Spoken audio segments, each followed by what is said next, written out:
Yes, I'll have a quorum. call the Yeah, you meeting. have a quorum. I'll call the meeting Yes, you have a to quorum. order. All right. We'll start call to order at 9:15 and we'll do roll call.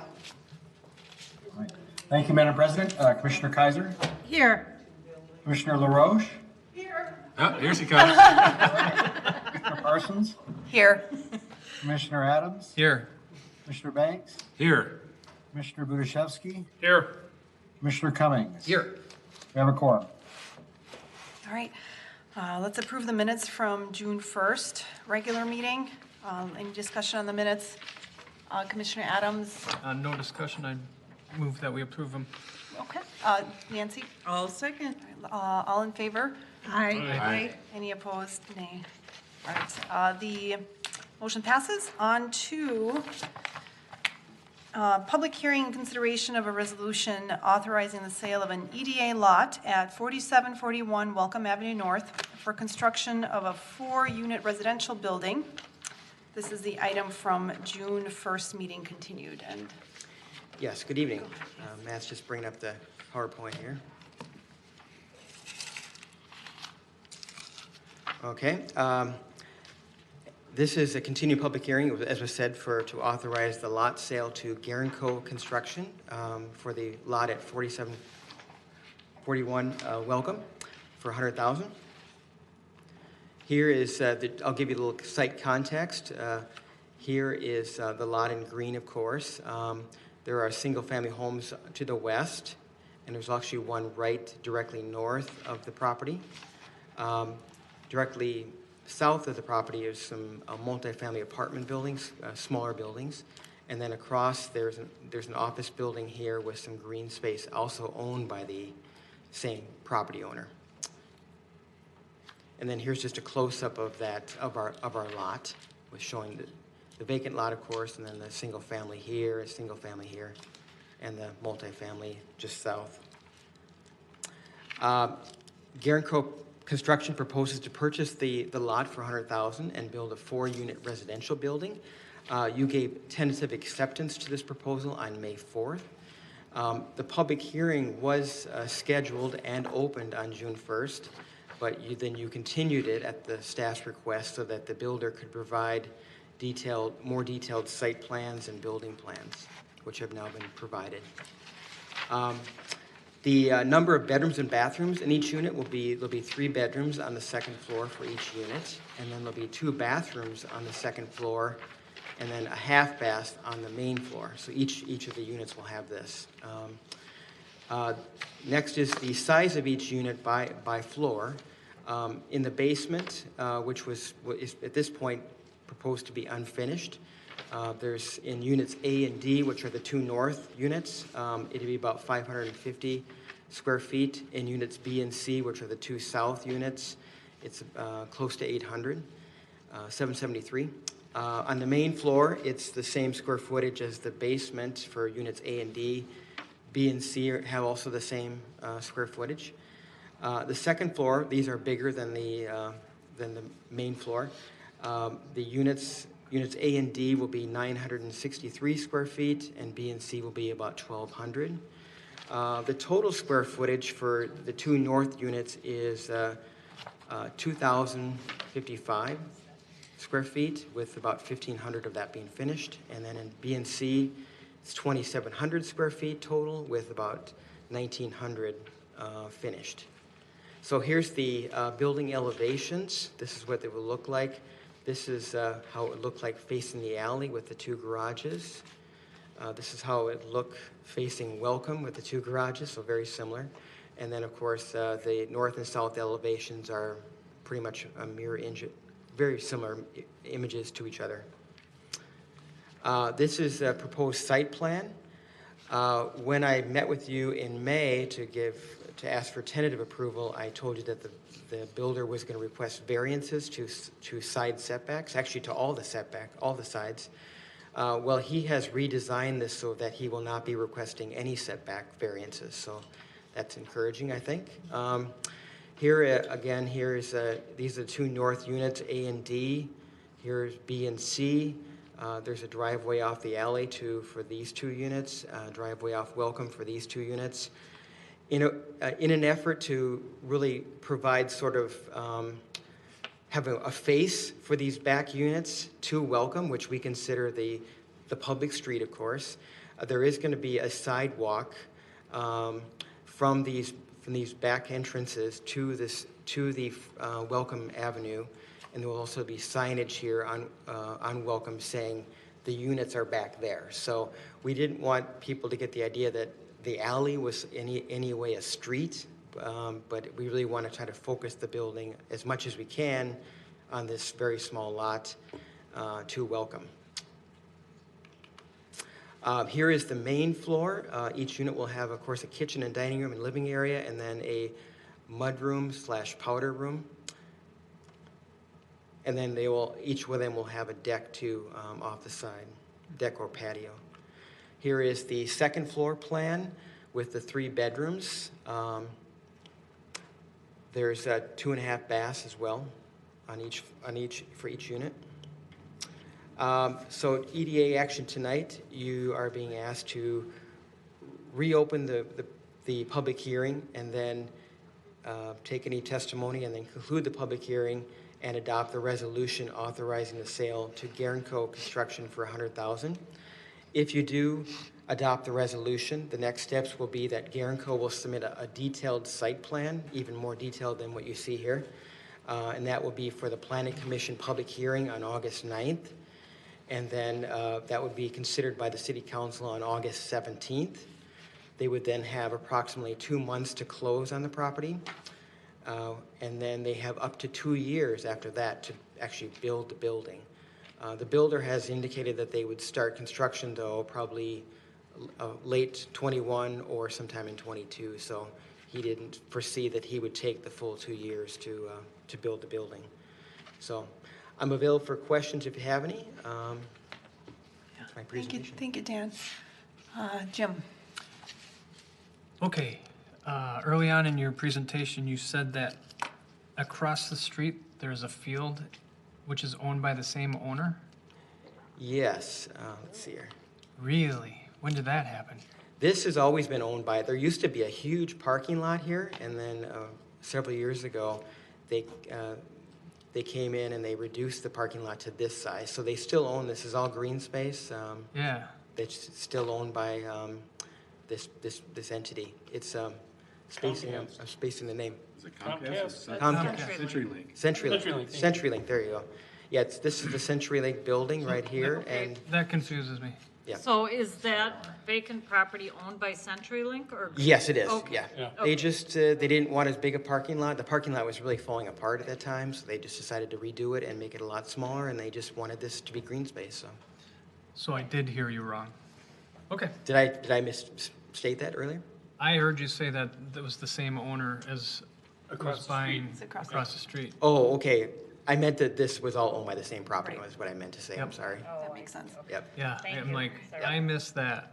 Okay, I'm better now. My world has not Okay. changed. Yeah.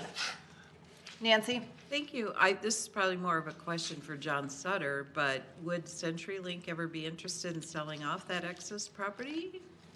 What they, I don't believe so. We actually looked at acquiring the CenturyLink property when we were doing a site search for our new public works building.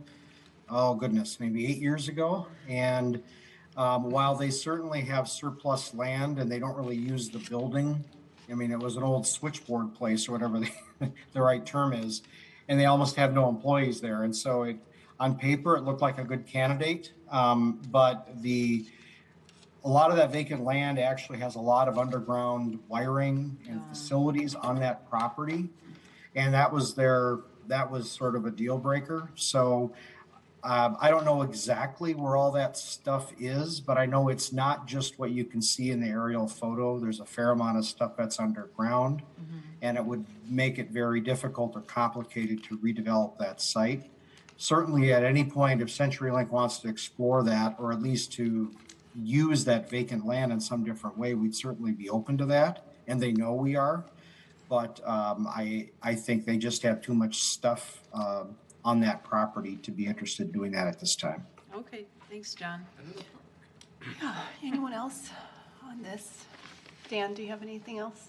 I don't know. Okay, all right, I'll open the public hearing right now on this issue. Or is it just continued from last time? Is that how it works? I think it's It's like open right now? phraseology is that it's, you had continued it, so you're just continuing it at this point. Okay. Yeah, I think that's So how looking you- for any input on this resolution. And seeing no one, Commissioner May I Adams? speak to the audience? Yes. Did you have a comment you wanted to add? I noticed you, were- When you were just discussing the owner, it was the same owner as something, and I did not hear that. okay. And you're clear? Huh? And you're clear at this point? Yes. Okay, Oh, awesome. No. Who is the owner of this, and is there another owner? Dan, Dan- could you yeah, answer Dan. directly? Yeah, we were talking about the CenturyLink property. They were asking questions about the CenturyLink property across the street from our property. And we were just clarifying the ownership and what is there and that sort of thing. Oh, okay, I'm Yeah, sorry. that's what they I were, missed that you were talking about Yeah. Century. Okay, Yeah. cool. yep. right. That's what that discussion was about. Do you have any input for the public hearing? I'm sorry. Do you have any input for the public hearing? The public hearing for any comments on this property? Okay. Okay, I'm hard of hearing, and the sound system here is Oh, I'm sorry. I was just wondering if you had any input for the public hearing, because the public hearing is currently open for input on this particular property. Okay, no, I just had a whole bunch of questions about the way it's situated on the my house is right across the alley. If you'd like to come up to the microphone and then Dan can answer your questions, or any one of us, if you, this would be an appropriate time for that. Okay. Do I have to identify myself, or is this? Yes, right, you have to state your name and, Okay, Mary. Address. Mary Sukup, 4736 Xenia. Okay. My property butts up basically to where this building is going to be. okay. And so my question when I saw the plans was that it's a total different configuration than the other two buildings that are already there. And I couldn't tell from the plan, and I couldn't tell from the overhead here where the garages will empty out. I have a concern of having anything coming back into the alley, because that alley has become very busy ever since they closed Welcome, and people seem to think that that alley is a street, and any traffic that we keep off of that alley would be a concern to the neighbors. And so, I just wanted to see. I don't know. I've been out of town. Didn't know you had another meeting, or and you the plans may have been made public before, and I wasn't aware of them. So I just came here to find out exactly, what was going on. What's happening. And yeah. Yeah. Dan, do you have? Sure, Can you speak to maybe I'll that? ask Matt to bring up the PowerPoint that we were just looking at, so I can show you. It's probably easier just to show you.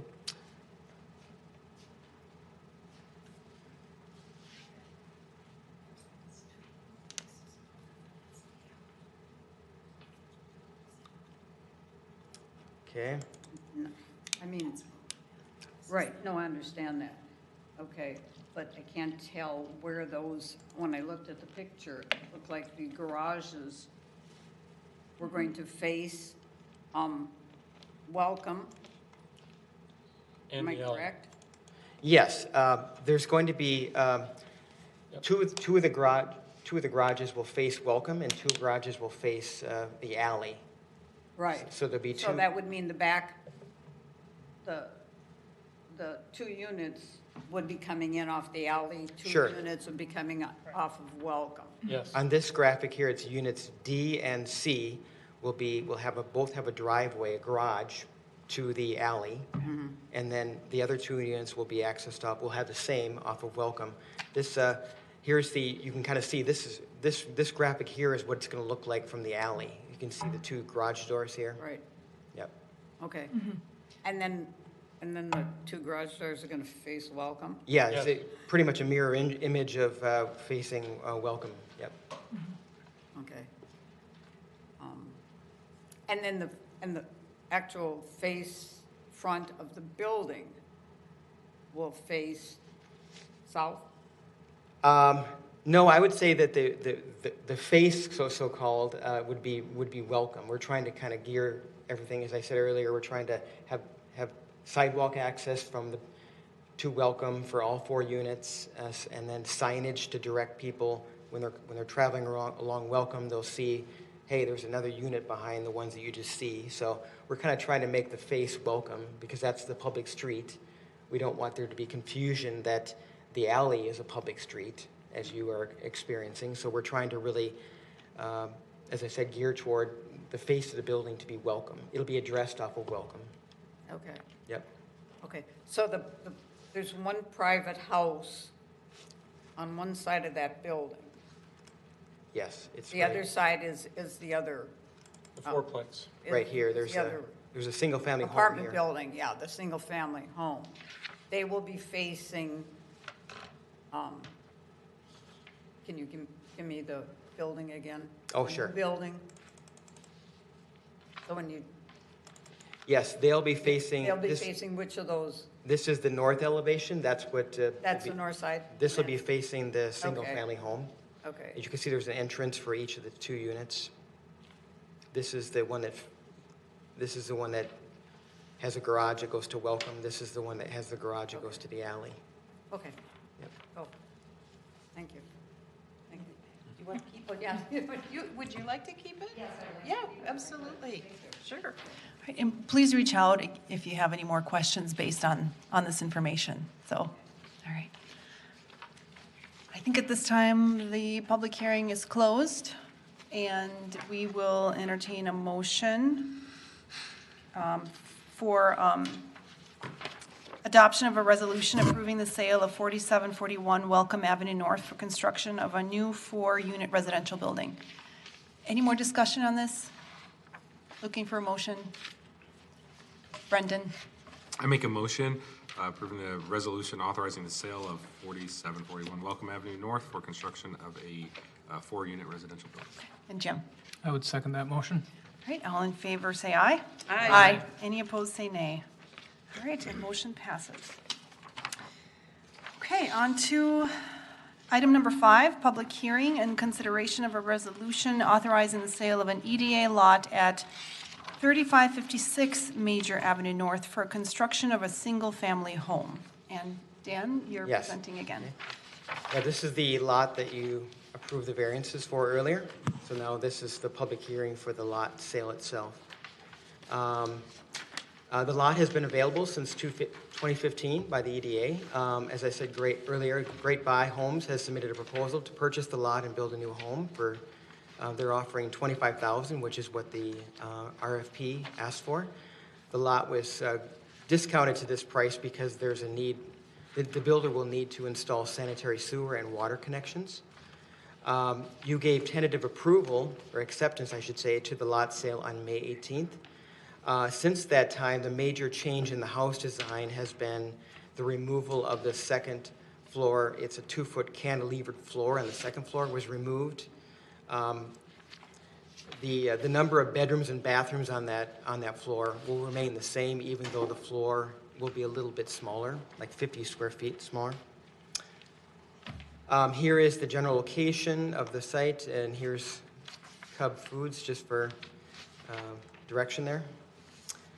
Here's a close-up of the lot itself. It's, as I said, it's pretty small, 35 feet wide, 128 feet long. Here is the site plan that you saw earlier. So this incorporates the approved variances. I read your mind, and I put that on there. Of course, this is the same graphic I showed you earlier for the variance. This is how the home will look facing Major. This is the main floor. It's about 925 square feet with a living room, dining room, kitchen. There is a 4th bedroom here on the 1st floor with a bath. This could also be used as an office or a den. It doesn't have to be a bedroom, but it's an optional bedroom. Here is the upper floor. It's the same, it's 924 square feet, same as the lower level, with the 3 bedrooms. There's also 2 bathrooms on this floor, and then also a laundry on this floor. And then the unfinished basement is about 730 square feet. It could be a future family room, a bedroom, and a bath in that area. But as the builder is proposing to leave it unfinished at this point. So tonight you're being asked to hold the public hearing and then consider a motion to adopt the resolution authorizing the sale to Great Buy Homes for $25,000. If the resolution is adopted, the next steps would be to close in the lot sale by August 14th, so they have about 2 months to do that. And the new home must be completed by June 15th of 22. The builder has indicated that he will most likely finish it by the end of 21, so. Okay. Thank you, Dan. Any questions on this item? Any discussion? I will open the public hearing, looking for input on this item, and seeing no one approach, the public hearing is closed. I will now consider a motion for the adoption of a resolution approving the sale of 3556 Major Avenue North for construction of a new single-family home. Nancy? So moved. Okay, looking for a second? Jim? Second that. All right, and all in favor say aye. Aye. Any opposed, say nay. And motion passes. Now on to item number 6, consideration of a motion to authorize a drainage and utility easement on the west 10 feet, north 5 feet, and east 5 feet of 3556 Major Avenue North. And Dan? Okay, yep, this is my final item here tonight. This is just before we close on this particular lot that you just talked about, 3556 Major. We wanted to have the EDA dedicate a drainage and utility easement to the city before the lot is actually sold. So here is, in yellow, would be the proposed easements here, 5 feet along the back alley, 5 feet along 36th Avenue, and then 10 feet along Major. The lot was platted in 1911, and drainage and utility easements didn't exist back then, I don't think. And so we don't have any easements for this. So before we sell the lot, the EDA should really dedicate easements for the utilities that will be going there, for installation of those utilities, and then also for maintenance, future maintenance of those utilities.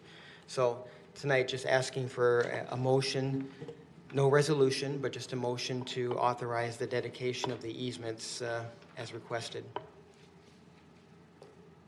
All right, thank you, Dan. Nancy? There's no discussion. I'm ready for a motion. All right, discussion. All right, yes, make the motion, Nancy. Okay.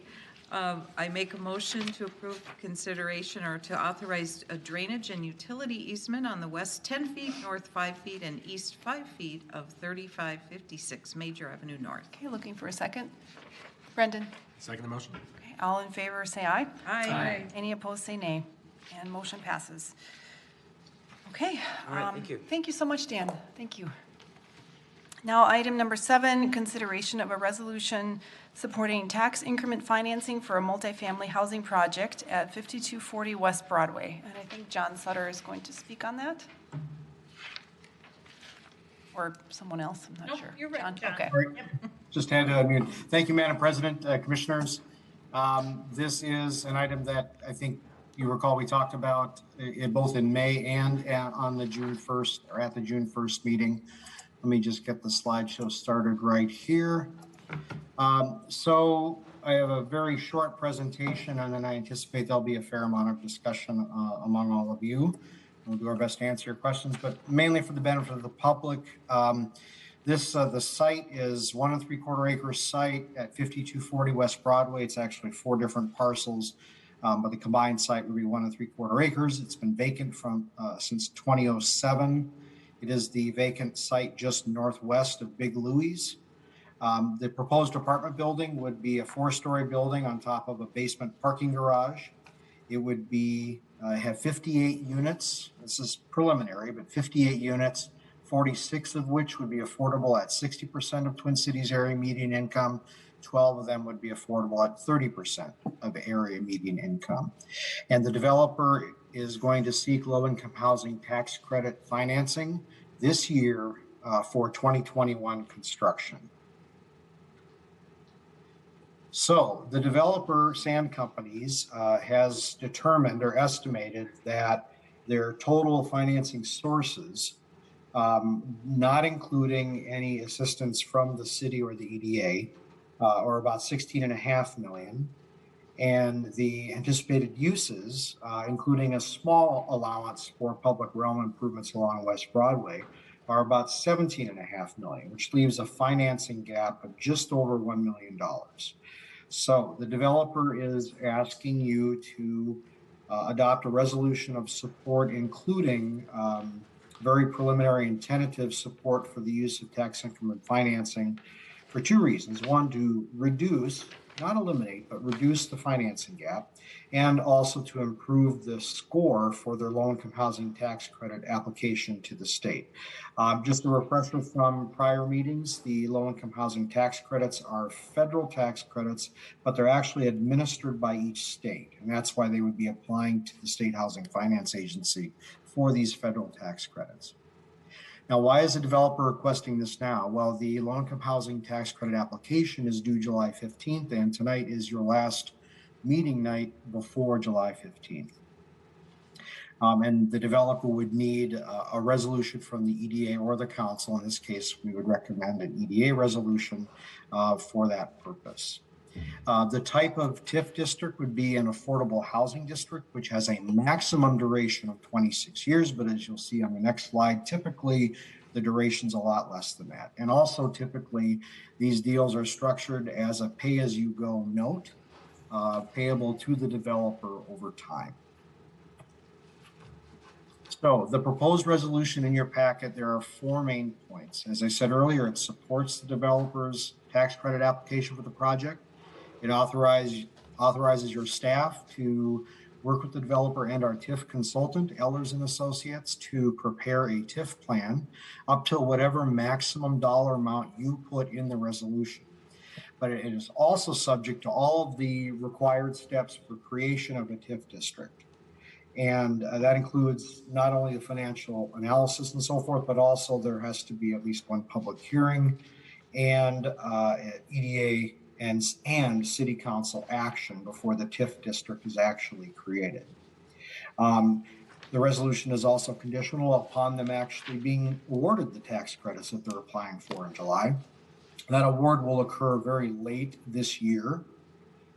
And finally, the resolution explicitly does not bind the EDA or the city to provide tax increment financing or any other type of local financial assistance. So a couple of the scenarios we talked about, as I said, the maximum duration of an affordable housing district is 26 years. That's usually, they're not nearly that long. A 15-year TIF district is pretty typical for this type of development. So in a 15-year scenario, the present value of the pay-go note would be $795,000, and it would still leave a financing gap of about $250,000 for the developer to figure out in other ways. If we were to use a 10-year estimated TIF scenario, it would be a $550,000 TIF note, and that would leave just under a $500,000 financing gap. So the staff recommendation is to adopt the resolution with a not to exceed TIF amount of $795,000, which is the estimated amount for a 15-year TIF district. However, again, this is the dollar amount is kind of a fill in the blank thing. So another number you could choose would be $550,000, which would correspond to a 10-year TIF district, or you could put in some other amount in the resolution. And finally, of course, you could choose to not adopt a resolution, and then it will be up to Sand Companies to decide whether they want to continue to proceed with the project or not. So you have a range of alternatives. They're all on the slide in front of you. I wanted to make one note that the resolution in your packet said Sand Companies. But since then, we learned that there actually is a different entity that they've created called Access Development LLC, which would be legally the developer for this project. And so the resolution has been changed to have that name instead of Sand Companies. And I think there should be a modified version on the dais in front of you today. So that concludes my presentation. I know that Megan Carr is in attendance, or she was. I don't know if she still is. I can't see while I'm sharing the screen. But she would be available and answer any questions for you.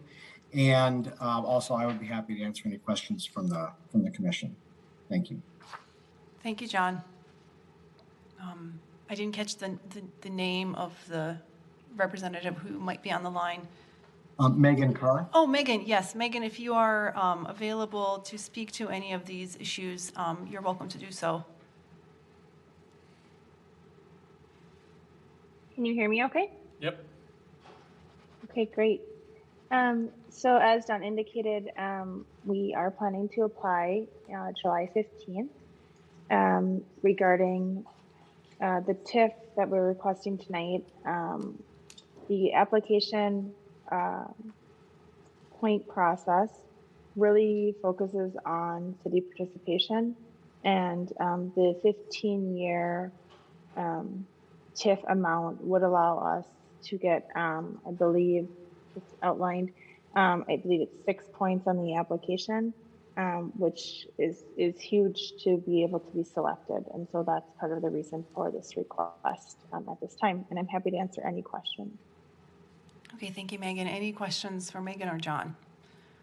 Nancy. The Kavanaugh Apartments, that TIF, how many years was that one? Was that 15 as well? Commissioner, actually, I apologize. I don't remember, but we were able to pay it off early, but it was a little different scenario because we didn't actually have to create a TIF district for that. We had available increment from another affordable housing district. But that said, as a percentage of the total project cost, it's roughly comparable to the 15-year TIF scenario. In the Kavanaugh, it was about a 5% TIF contribution to the entire total development cost. Okay, thank you. Okay. Discussion on which resolution we're going to adopt. 15-year TIF, the 10-year TIF, or no TIF? Jim. I'm just going to try to, as briefly as possible. You all have heard my position, but I'm just going to try to do them real quickly here. 4 reasons why I'd prefer to do no resolution on this. First is affordable housing is something that affects market forces in what I would say is a negative fashion. I've experienced this personally in my own investing in what happened in 2008. So just on an overriding perspective, I'm against affordable housing done by government in this way. Second, our community needs market rate of housing, not affordable housing. We have a lot of affordable housing in Crystal, the naturally occurring, and I think it would be more important for us to have that affordable housing. I'm sorry, the market rate housing. Third is the opportunity cost that I talked about before. I think most people understand that perspective. It is taking place of some private investment that could be done without, and if that private investment was there, that would be an opportunity for increments to actually be used in our general fund as opposed to being used to help finance a private company. Third goes kind of to the same point of financing a private company. I don't want to go into business with a private company with public money. I think that's very clear. Those are my main points and the reason why I'll be voting no. Okay. John. So Megan, what happens if we don't adopt a resolution supporting any type of TIF monies for this project? How does Access Development see this property? Yeah, I guess if there's no resolution supporting TIF for the project, we would look to determine if we still think the project is viable to potentially be submitted, or excuse me, to potentially be funded through Minnesota Housing's RFP process and submit it that way. Certainly, the TIF allows the project to be more competitive. I believe Stacy spoke at the last meeting specifically about that most projects that are selected have some sort of city assistance, or I shouldn't say city, but local assistance. Okay. John Sutter, I have a question for you. We had another proposal there that failed. They were market rate, is that correct? Or how were they arranged? I'm going to go back to the, there we go. Pardon me, Madam President. Let me get to the That's okay. the right slide here.